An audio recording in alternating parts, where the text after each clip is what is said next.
എറണാകുളത്തിന് പിന്നാലെ സമ്പൂർണ്ണ വൈദ്യുതീകരണ ജില്ല എന്ന സ്ഥാനം നേടാൻ കൊല്ലം ജില്ല ഒരുങ്ങുന്നു. ഇതിന്റെ ആദ്യഘട്ടമെന്ന നിലയിൽ കൊല്ലം ഇരവിപുരം മണ്ഡലങ്ങളെ സമ്പൂർണ്ണ വൈദ്യുതീകരണ മണ്ഡലങ്ങളായി മന്ത്രി എം എം മണി പ്രഖ്യാപിച്ചു. സംസ്ഥാനത്ത് മാർച്ച് 31 മുൻപ് എല്ലാ വീടുകളിലും വൈദ്യുതി എത്തിക്കുകയാണ് സർക്കാർ ലക്ഷ്യമെന്ന് മന്ത്രി പറഞ്ഞു. കൊല്ലം മണ്ഡലത്തിൽ 223 പുതിയ കണക്ഷനുകൾ കൂടി ബഹുജന പിന്തുണയോടെ നൽകിയതിനെ തുടർന്നാണ് മണ്ഡലത്തിൽ എല്ലാ വീടുകളിലും വൈദ്യുതി എത്തിയത്. 12 ലക്ഷം രൂപയുടെ പദ്ധതിയിൽ 9 ലക്ഷം രൂപ MLA ഫണ്ടിൽ നിന്നും മുകേഷ് MLA നൽകി. ബാക്കി തദ്ദേശ സ്ഥാപനങ്ങളും KSEBയും ഇവിടുത്തെ തൊഴിലാളികളും ചേർന്ന് ചെലവഴിച്ചു. കൊല്ലം അഞ്ചാലുമൂടിൽ നടന്ന യോഗത്തിൽ മന്ത്രി എം എം മണി പ്രഖ്യാപനം നടത്തി. മുകേഷ് MLA അധ്യക്ഷനായിരുന്നു.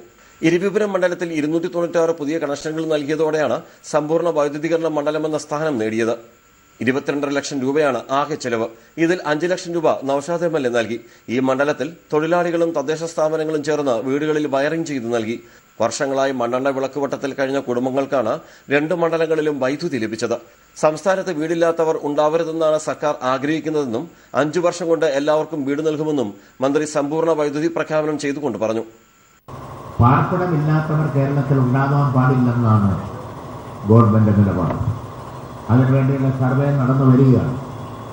5 വർഷം കൊണ്ട് മുഴുവൻ ആളുകൾക്കും വീട് കൊടുക്കും എന്ന കാര്യത്തിൽ യാതൊരു സംശയവും. 2 മണ്ഡലങ്ങളിലുമായി 5 കിലോമീറ്റർ പുതിയ ലൈൻ വലിച്ചു. പുതിയ ട്രാൻസ്ഫോമറുകൾ സ്ഥാപിക്കുന്നതും 11 kV ലൈൻ സ്ഥാപിക്കുന്നതും പുരോഗമിക്കുന്നു. മാർച്ച് 31-നകം സംസ്ഥാനത്തെ മുഴുവൻ മണ്ഡലങ്ങളും സമ്പൂർണ്ണ വൈദ്യുതീകരണം നടപ്പിലാക്കുകയാണ് സർക്കാർ ലക്ഷ്യമിടുന്നത്. ന്യൂസ് ബ്യൂറോ, കൊല്ലം.